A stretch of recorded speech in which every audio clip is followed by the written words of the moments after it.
ओम शांति। खुद से बहस करोगे तो सारे सवालों के जवाब मिल जाएंगे। दूसरों से करेंगे तो नए सवाल और खड़े हो जाएंगे। तो मुरली का सार 11/10/2023 के बाबा के मधुर महावाक्य। बाबा कहते, मीठे बच्चे, ये पढ़ाई बहुत सस्ती और सहज है। पद का आधार है, गरीबी व शाहूकारी पर नहीं है, पढ़ाई पर है। इसलिए पढ़ाई पर पूरा ध्यान दो। ये पढ़ाई बहुत सस्ती और सहज है। पद का आधार गरीबी व शाहूकारी पर नहीं, पढ़ाई पर है। इसलिए पढ़ाई पर पूरा ध्यान दो। प्रश्न, ज्ञानी तो आत्मा का पहला लक्षण कौन सा है? बाबा प्रश्न पूछते, ज्ञानी तो आत्मा का पहला लक्षण कौन सा है?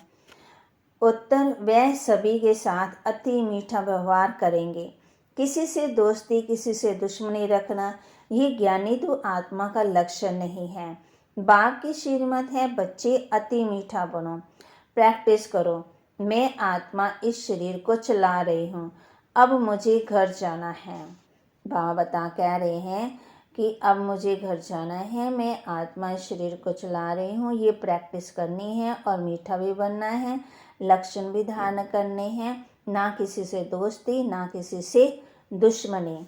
गीत तो प्यार का सागर है। ओम शांति। बच्चों ने महिमा किसकी सुनी? निराकार बेहद के बाप की। वह ज्ञान का सागर ऊंच से ऊंच है। उनको ही ऊंच ऊंच बाप कहा जाता। परम शिक्षक अर्थात ज्ञान का सागर भी कहा जाता। अभी तुम समझते हो ये महिमा हमारे बाप की है, जिस द्वारा हम बच्चों को भी वही अवस्था होनी चाहिए। वह बड़े से बड़ा बाप है, कोई साधु सन्यासी तो नहीं है। ये तो बेहद का बाप, निराकार परम पिता परमात्मा है।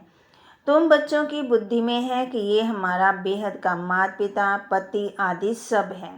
फिर भी वह नशा स्थायी नहीं रहता, घड़ी घड़ी बच्चों को भूल जाता है।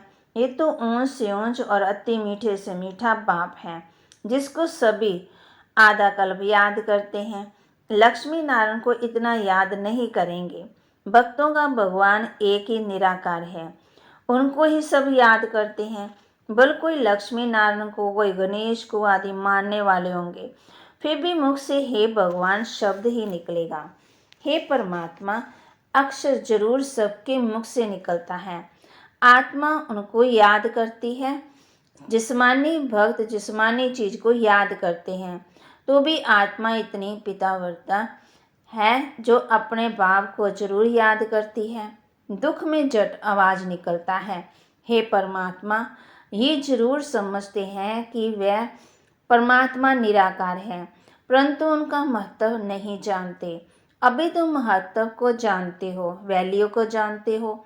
वह तो अब हमारे सम्मुख आए हैं। वह है स्वर्ग का रचयिता, हमको सम्मुख पढ़ा रहे हैं। ये एक ही पढ़ाई है। वह जिस्मानी पढ़ाइयाँ तो भिन्न भिन्न प्रकार की होती हैं। कोई का मन पढ़ाई में नहीं लगता तो छोड़ देते हैं। यहाँ इस पढ़ाई में पैसे आदि की कोई बात नहीं है। वह गवर्नमेंट भी गरीबों को फ्री पढ़ाती है। यहाँ तो ये है मुफ्त में पढ़ाई, फीस कुछ भी नहीं है। बाप को गरीब निवास कहा जाता है, गरीब ही पढ़ते हैं। यह है बहुत सहज और सस्ती पढ़ाई। मनुष्य अपने को इंश्योर्स भी करते हैं। यहाँ भी तुम इंश्योर्स करते हो। कहते हैं बाबा आप हमें स्वर्ग में 21 जन्मों का एवजा देना।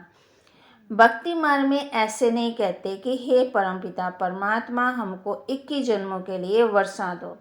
ये तुम अभी जानते हो। हम डायरेक्ट अपने को इंश्योर्स करते हैं। ये तो हमेशा कहते हैं फल देने वाला ईश्वर है, सबको ईश्वर ही देते हैं। बल कोई भी साधु संत अथवा रिद्धि सिद्धि वाला हो, देने वाला सबको ईश्वर है। आत्मा कहेगी देने वाला ईश्वर है। दान पुण्य आदि करते हैं, फिर भी उसका फल देने वाला ईश्वर ही है। इस पढ़ाई में कोई खर्चा नहीं, बाबा ने समझाया है। गरीब का भी इतना ही इंश्योर्स होता। शाहूकार लाख करेगा तो उनको लाख का मिलेगा। गरीब 1 रुपया करेंगे, शाहूकार 5000 भी करेंगे तो बाबा कहते सबको इक्वल मिलना है। गरीबों के लिए बहुत सहज है, कोई फीस नहीं लगती। गरीब अथवा शाहूकार दोनों बाप से वर्षा पाने के हकदार हैं। सारा मदार पढ़ाई पर है। गरीब अच्छा पढ़ते हैं तो उनका पद भी शाहूकार से भी ऊंच हो जाता है। पढ़ाई ही कमाई है, बड़ी सस्ती और सहज पढ़ाई है। सिर्फ इस मनुष्य सृष्टि झाड़ के आदि मध्यंत को जानना है, जिसको कोई भी मनुष्य मात्र जानता नहीं। त्रिकालदर्शी कोई हो ही नहीं सकता। सब कह देते हैं बेअंत है, समझते हैं मनुष्य सृष्टि का बीज परमात्मा है। ये उल्टा झाड़ है। फिर भी कह देते कि हम यथार्थ रीति नहीं जानते हैं। यथार्थ तो बाप को बताएंगे ना। तो नॉलेजफुल सारा मदार तुम बच्चों की पढ़ाई पर है। अभी तुम नंबरवार पुरुषार्थ अनुसार जानते हो। तुम मास्टर ज्ञान सागर सब एक जैसे तो नहीं हो। कोई बड़ी नदी, कोई छोटी नदी, पढ़ते सब अपने अपने पुरुषार्थ अनुसार है। तुम बच्चे जानते हो ये बेहद का बाप है, उनका बनकर उनकी श्रीमत पर चलना है। कोई के लिए कहा जाता है कि ये बेचारा परवश है, माया के वश उल्टी मत चलाते हैं। श्रीमत भगवानोवाच है ना, जिससे श्रेष्ठ श्रेष्ठ देवी देवता बनना है। जब पहले निश्चय हो जाए तब फिर शिव बाबा से मिलना है।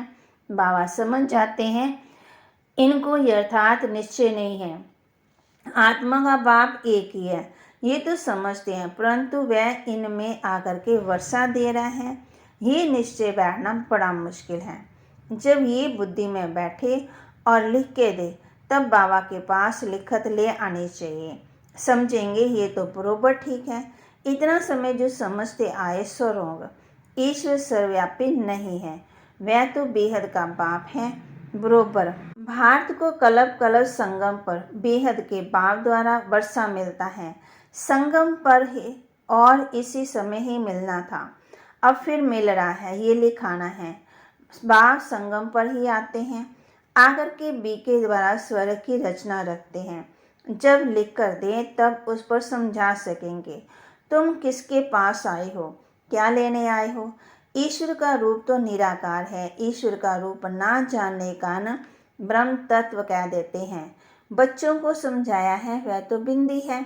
ये बात और किसी की बुद्धि में नहीं बैठेगी कि परमात्मा एक बिंदी है। आत्मा के लिए कहते हैं चमकता है सितारा भुरकुटी के बीच में, वह छोटी सी चीज़ है। तो विचार करना है पाठधारी कौन है। इतनी छोटी आत्मा में कितना अविनाशी पाठ नोंदा हुआ है। इन बातों को जब कोई डीप जाए तब उनको समझाना है। तुम्हारी आत्मा कहती है हमने 84 जन्म लिए हैं। वह सारा पाठ बिंदी ही, छोटी सी बिंदी रूप आत्मा में मर्ज है। इस बात से मनुष्य वंडर खाएंगे। ये बात तो कोई समझते नहीं। 84 जन्म हमारे रिपीट होते हैं, ये बना बनाया ड्रामा है। आत्मा में कैसे पाठ नोंदा हुआ है, सुनकर मनुष्य वंडर खाएंगे। मैं आत्मा कहती हूँ, हम आत्मा एक श्रेष्ठ और दूसरा लेती हूँ, ये हमारा पाठ नोंदा हुआ है जो ड्रामा अनुसार रिपीट होता है। ये बातें कमज़ोर बुद्धि वाले कभी धारण कर न सके।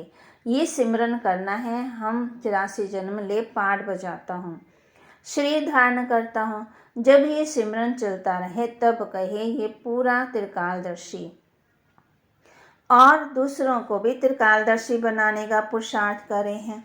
समझाने की भी बच्चों में हिम्मत चाहिए। अंधों की लाठी व नींद से सुजाग करना है, जगाना है।